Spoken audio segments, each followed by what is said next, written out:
next time, take a static picture. You see, the picture is blurry because Ugo was moving. So next time, you take a picture where we're sitting, so it's a proper picture. And then you can post, you can add it to the song. I don't want to be blurry. I want to be sharp, not blurry. Sharp like Valentine and So Arrow. blurry. Try to work on it. Yeah, but we're dealing with that. We're trying to sort it out. Let me use it so I can monitor. How is that Oh possible? yeah, YouTube, that's what I see. Yeah, that the network on YouTube. The headlines, the stories, the news. In-depth analysis on Should national is like current affairs. Max, not up. Freshly pressed on Smooth 98.1.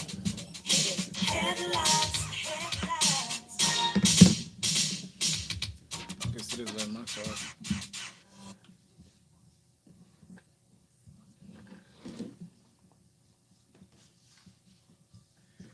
Good morning to you, and welcome to Freshly Pressed 981 on the 1st of July 2021. And you're with Ayomiro Ese. And Valentine Oho, good morning, Lagos. Good morning from wherever you're listening to us from. Yes, this morning on Freshly Pressed 981, we have Ugo Dre joining us. Hi, Ugo Dre. Hey, my man. Morning. How are Good you? morning. Very well, thank you. Good to have you in. Good to see you guys together too. Yeah, Good to see you too, Ugo. well, making history together after 15 months. It's We're a new back. day. Yeah, It's yeah. a new dawn. And of course, Lakunle77 is here. That's his handle on social media. Good morning, Mr. Lakunle. Morning, Valentine. Morning, Ayo. Good morning. My first experience with both of you together in the studio. I know. Morning, Ugo. Hi. Good morning, Lagos.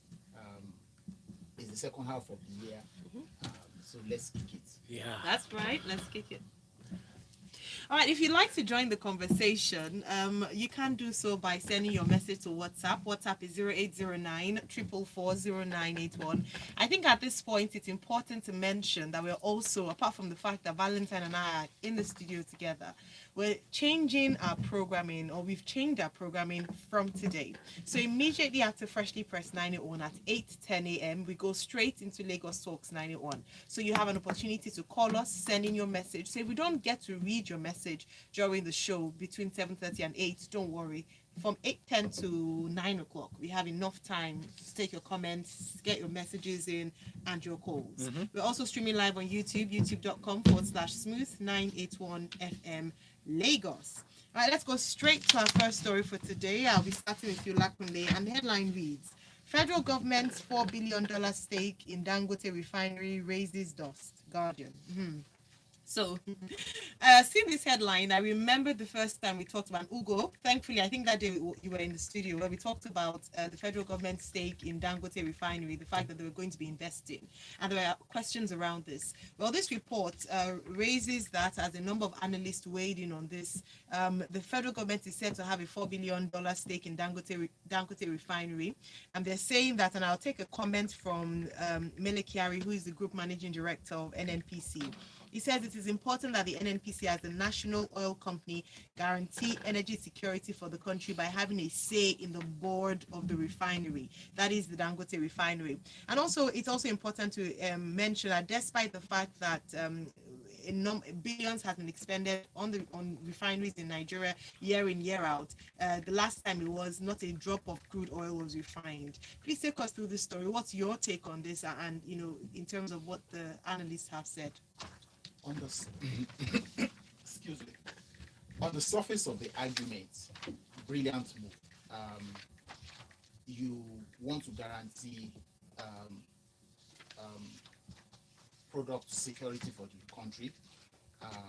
If you add that to what the 4 refineries Nigeria have, and if the rehabilitation they plan for Warri and Kaduna goes through as it is, will take us to a production of over 1,000 barrels per day. I think 1,000, over about 1 million barrels per day, combined with the Dangote Refinery one. Yeah. But, quick one, what's the point in rehabilitating refineries? We know that none of the 4 has ever reached maximum installed capacity since they were all built. We know over the years, in fact, I was in high school, we had, I think in economics class, we had a whole turnaround maintenance. And I've known turnaround maintenance since I was maybe like a 16-year-old or thereabout. Yeah. So, and we keep hearing that every year, and that's where Nigeria spends a lot of money. When you look at that, you ask yourself, for example, as at this morning, on the NNPC website, it says that the business direction of the Kaduna Refinery is to transit from a cost center to a profit center. It means that since 1986, correct me if I'm wrong, when it was commissioned, it's been a cost center to the government. Now, it's like you have a car that every day you drive it, there's something wrong with it. You keep spending money on it, and the next day it gives you the same trouble. Why don't you just sell the car off? Why don't you just junk it if that's the ultimate that you need to do about it? That's on the assumption that you're spending more than it's giving you. Imagine if you're using it as a car, a ride-hailing service. So if you're using it as a ride-hailing service, you are making 5,000 naira a day, and you are spending 7,000 to keep it on the road. What's the point? Yeah.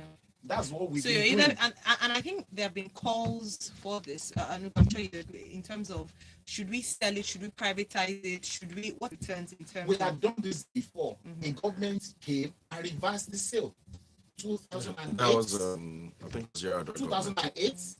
Somebody came and reversed the sale. So what's the way forward now? Are you in support of this stake? Do you think that Dangote Refinery is our savior? So maybe we might finally start, of course, refining crude oil here in Nigeria. Would the cost implication, would it justify the investments by the NNPC? I believe that the cost of any product from crude, if refined in Nigeria, will be less than 162 naira per day. For example, will be less than 162 naira if we refine in Nigeria. But I think, but that's on the assumption, sorry, that the focus will only be on PMS, for instance. Not necessarily, because all of them are built to refine everything. Yeah, but I'm getting somewhere. Okay. Looking at the derivatives from crude, right? There's gas, and looking at the Nigeria's trajectory towards gas, developing gas or producing gas, so that it can also add to boost power, consumption or production in Nigeria. And do you think that it's more viable in that sense? I mean, looking at it from the perspective of generating. No, I think gas is it's different. It's on its own. So this is basically just refining, crude oil itself, not necessarily gas. Now, for Nigeria, it's a pure strategic asset, right? And no matter how you look at it, and that's because we're still a heavily petroleum consumption country, and that's refined petroleum consumption country. We spend a huge amount of money importing petrol in this country. So if you're looking for whether it's in terms of preserving your external reserves for national security, it's important that you have a refinery in this country. So it's a strategic asset. Now, in terms of valuation, that's where we all have to look at it critically. Is it actually worth $19 billion? Because $19 billion is basically half of the entire Nigerian stock exchange market capitalization. So that's quite huge. Now, also, of course, you also want to compare it to other similar refineries around the world, or downstream companies around the world as well, and see if we're getting a good, if the NNPC is making a good investment. Now, I also kind of think, I mentioned it the last time when we were here, that I kind of think this is all basically just me. This is just my own thinking, my own thought bubble, that they had some kind of stake in here from time. So this is basically just trying to regularize a lot of stuff. Because how do you just borrow $4 billion or $3 billion to invest in here? Come on, man. Where's that going to come from, right? Especially now that we know how difficult it is even to get World Bank's $1.5 billion is very difficult. So I kind of think these are things that may have happened already that they're basically trying to regularize. But in terms of being an asset, it's important that we do it. Very important. All right. Thank you. Sorry, one last thing. In the report, it says that it will come from KIB says the monies will come from lenders. It would have been nice if he mentioned these lenders to give confidence, like he said, that the money will come from somewhere. It also possibly gives further credence to that, as that preposition that these investments had happened from time. Yeah. So it just broke. So hopefully that the detail will actually come out. All right, let's move on to our next story, Ugo. This is another one that's been in the news. It's in the news, and a number of people have things to say about it. Updates: Nnamdi Kanu, UK seeks clarification to provide him consular assistance. Guardian newspaper. Very straightforward story. He's Nnamdi Kanu, who was born September 25, 1967, also the self-proclaimed leader of the proscribed indigenous people of Biafra, who has been apprehended, who jumped bail and has been apprehended by the Nigerian government, holds dual nationality, Nigerian and British. And naturally, the British have confirmed that they will offer him consular service. Not just Nnamdi. So, and they made it very clear. I mean, it's not so that people don't end up politicizing things like this, right? Because when you carry it in the media now and it turns into politics, and people start to be interpreted differently. And they're very clear that if you even go to their website, you see it here. So they offer services, but they don't basically interfere or influence the outcome of any judicial process. Yeah. Now, where they get involved is when they think that the process does not conform with international law or international standards, right, for things like this. So, but they're not going to go and influence or going to try and get you out of there or going to try to rescue you. They're not going to do that, especially when you have dual nationality. So it's very clear if you read the article, the way they basically spelled it out. So, and them getting involved as well is, if Nnamdi Kanu and his council maybe want some kind of support from the British government, and the kind of support they give is not even legal support. It's just basically, for example, here's what they said: we cannot get you out of prison or detention, nor can we get special treatment for you because you are British. If, however, you are not treated in line with international accepted standards, we will consider approaching local authorities, right? Then, if you are a dual British national in the country of the other nationality, which of course is Nigeria, we would not normally offer you support or get involved in dealing between you and the authorities of the state. So it's not It's just this is where you can get this kind of service, this is where this might happen, this is the procedure. Those are the kind of things that they can give you, and that's what they give citizens that they have all over the world as well, where things like this occur. So it's important that people don't end up with something. Essentially protected. Such for Nigerians as well abroad. I mean, you've seen times where maybe there's a Nigerian maybe caught in some of these countries where their laws are typically extreme. You see Nigerian diplomatic missions also going in there and trying to lobby and things like that. It's just what happens all about it. It's just that Nnamdi Kanu's zone is very, very delicate. So people would want to watch and see what kind of role they play. And fully well that I think the government is also, I think they had some issues with the role the UK government played in leaving in the first place. So everybody's just been very careful, and let's just make sure that what is more important, like everyone, most analysts that I've seen on TV, on radio, I've heard say, is that it's important that the law should actually take its course, and people should, particularly the government, avoid trying to politicize this thing. Just allow the law to take its course, and I think everybody will have. It is when you try to make it, politicize things and start to make it very personal that it gets better. Absolutely. Thank you. From our balance, there's plenty of transparency required in this Nnamdi Kanu trial, and not just the kangaroo court process. There's a tendency for human rights violation. Ghana is busy arresting poverty while we're busy victimizing people. To be fair, the Abike Dabiri and the Ministry have actually been stepping in to try to protect the basic rights or fundamental rights of Nigerian citizens, albeit when it's embarrassing enough to call for such attention. Yeah, and when it's abroad, not here. Yeah, exactly. All right, thanks very much. Let's go on to our stories. Lakunle, reps divided over motion to reopen Nigerian land borders. Members of the House of Representatives were divided yesterday over a motion seeking the reopening of the Idiroko border. So Idiroko is in Ikokia local government of Ogun State.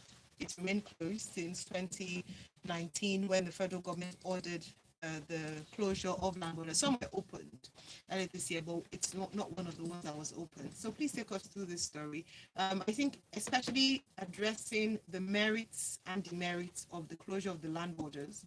If the reason, which is mainly security, for closing the land borders have been achieved, put that side by side with the losses that have been recorded since then, and if it's worth it. Like Femi Bojabiamila, the speaker said, would have to choose either economy, thriving, and security. So I was thinking, I don't know how both. Wow. Please take us through the story. You already answered the first question I was going to ask. Why can't we have both of them? We have to choose now. from the report, you could see that the proponents of open it are representatives from border areas of the borders that are closed. The Borno one, the Jiroko, I think there's another one here in and then Lagos. Okay, so and then the proponents of don't open it are those who are probably remote from those places. And now that's the politics of it. Now to the real deal. At closure in 2019, we told security to prevent cross-border trading of arms, cross-border crossing of bandits, terrorists, and the rest of them, illegal exportation of petroleum products, importing of items. Nice in these debates, the proponents of open border should have explicitly state why they think it is not achieving that purpose. We are outside, we would not have exact figures of what is happening for what they give us because of people who are there themselves. The custom comes and says, look, this is what we are taught, this is what we are taught, we are responsible. But we know that all these things still happen. The security that I'm talking about, the president himself alluded to the other in one of his last two interviews, saying that headsmen cross from China into Nigeria and so on and so forth and all of that. So it essentially means that happened. Now, remember during President Obasanjo's time at the Abbott, very joking, he said, how do you arrest a man whose house, the frontage of his house, Nigeria, whose borders? There are so many illegal exits and entrances into Nigeria across this place that all these things still go through.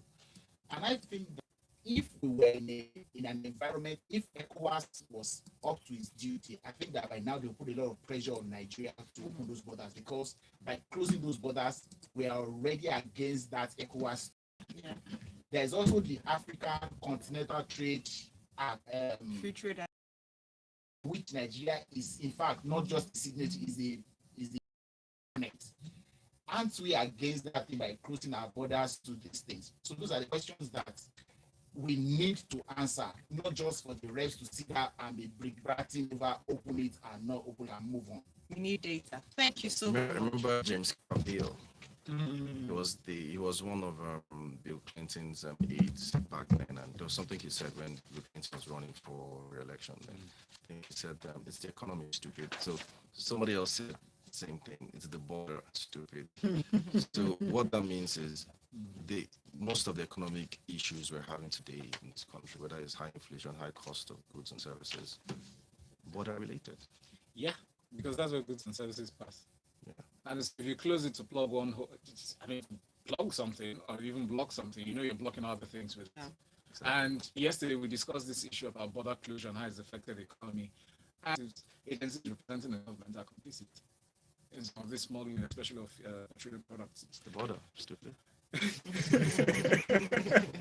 Now you have the mic. Let's talk about this one from the Vanguard newspaper. Nigeria misses out on $4.4 billion World Bank COVID-19 vaccine rollout package earmarked, before we went into the lockdown.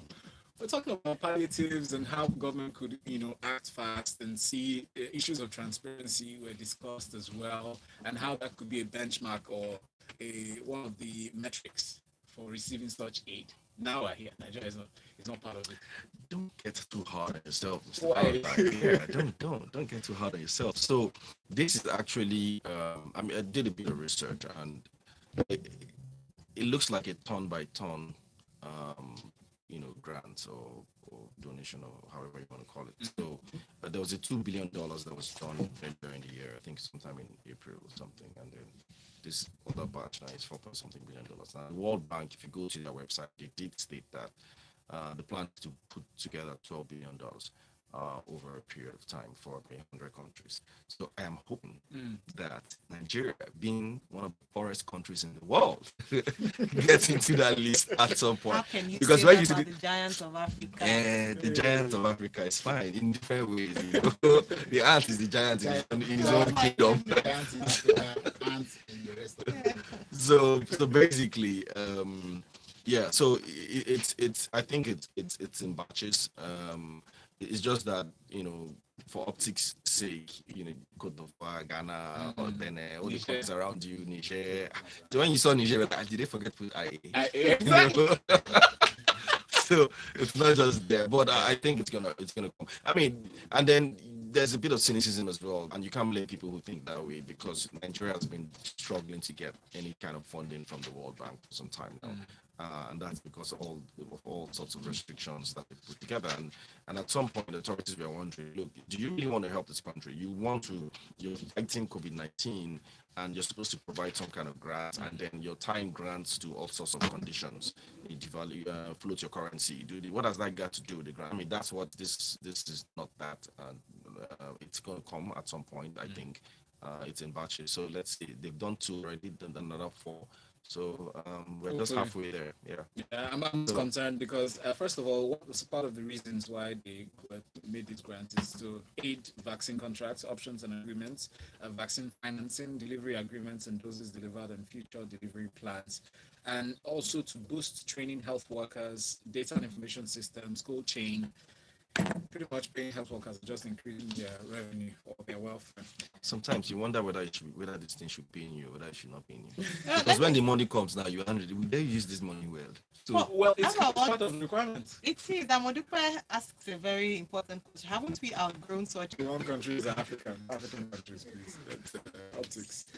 Luckily, let's look at the story together from this daily paper. Senate okays 72.77 billion naira budget for police trust fund at last, or just Hey, wow. like I always do. At this table, we've said at several times. Don't touch your pocket. Yeah, that's where the story is probably going to end. So take a trip to the academy in Ikeja. You will not be surprised why the policemen on the street treat us the way they treat us. Okay, because in that place they take their dignity away, put uniform on them and put the gun in their hands and tell them you who they think is their problem. Okay, very go to in Obalende, look at where they live. Yeah. You will be surprised that human beings live in those places. People are transferred from one state to the other without caring where the person is going to put up. His family is immediately ejected from where he's been transferred from the day his transfer becomes effective, and so on and so forth, to the hands of the Police Service Commission. And it is used as it should be used. I think that this should be the minimum the police should ever get, so that the benefits that comes from this kind of funding will be incremental over the years. And I hope that this will be done and that these monies will not disappear, as most of us believe happens to this kind of funding. I have a question though. What happens to the percentage that comes from tax that was supposed to be accruing to the police trust fund? Once upon a time, there was something like that. It was 0.01%. are you saying where is it or what? I mean, is this separate from this one? Is this the new budget? This is budget. Besides that one. This is a budget from the Police Act. It was effective 2018. Okay. So this is probably the second one funding from that Police Act. Right. So the one you asked for, maybe the right question is, where is it? Not what happened. Or to is this it. money going to come from that? I was No. going to ask $1 million question I was going to ask. We keep saying that the country is broke, and today we are just throwing numbers in terms of how much the government is spending. So it's always would it be actually disbursed? Because we keep hearing that oh yes, money okayed does not necessarily translate to money received in Nigeria. Yep. Absolutely. So that's why I said I hope that this money gets to the Police Service Commission, who administers the use of the money itself. Every time they announce this kind of thing, we draw it up there, and then at the end of the day, we look at the Naira and Kobo and say, where did it go? He's Where very, did very it come tough from? shared with us. The Guardian newspaper has this story. I'm sure you're interested in this. Another allocation or non-payment, really. So the House of Representatives have resolved that the Committee on Army should investigate the disbursement of non-regular allowances to Army personnel from 2017 till date. At first read, I thought it was a positive news, but now I don't know what to believe. Yeah, nothing close to positive at all. But, in fact, one other headline, similar story, actually put the figure at an alarming 663 billion. I don't know where they got that from. That's quite huge for you know a a well, for something to be characterized as non-payment. That's a lot of money, like 663 billion. So I do know that sometime as well, I think last year or something, they increased the allowances. I think they call it non-regular allowance this year. That last year was 383, and then in the budget they increased it to 380. So non-payment is a little worrisome. I don't think we should be saying stories like this. And they do occur over, I think, something like 2016 or so, there was something similar as well. And then sometime early this year, something like that happened where the claim was that some soldiers were protesting for non-payment, and then the army came out and denied it. So when you hear stories like this, you get worried because we are actually a country, in quotes, at war with terrorists.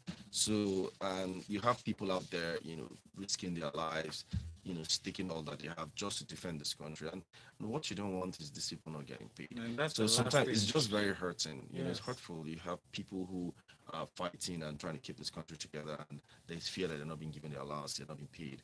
And then you also have teachers who are sacrificing, not being paid, doctors not being paid. This kind of things just kind of like you. So now you ask yourself, should we just privatize every damn thing? You know what I mean? So that because people just have to get paid. If you don't get paid, how do they get motivated? So if you're not paying the guy now that he's alive, what happens when he dies? This is just not one of those charades, that they often do, but this actually leads to actual payment of those. It's a different thing if maybe payment is due to budgetary reasons and maybe it's cash back reasons and all that. But it just has to be clear. We don't want reps not soldiers not, but they've got to be priority. Thank in you. the food chain. That's the word I was just holding on to. Like, where are priorities placed? Really? It's interesting that we're talking about the military and the police today, especially with regards to how much they get with welfare. And like Lakule painted a picture so graphically in terms of these are the people that hold ammunition. These are the people that are meant to be protecting not just lives and properties, but land, land areas. Yeah, well. land So borders. it's really it's quite unfortunate. Do we have time to take? Oh no, we're out of time. Okay, We'll well, probably touch on that really before tonight, which starts in 10 minutes, by the way. So start calling 014489981. Special thanks to you, Budri, as always. Thank you so much. Budri Nairametrics is here live and direct. If you missed any part of the conversation, is your handle 70? Oh, sorry, I did this. Okay. Thank you so much. 77. That's right. Thank you so much. Thanks, Ugo. Thank you. Good morning. Thank you. Union Bank, your simpler, smarter bank. It's undeniable that times are tough. Look at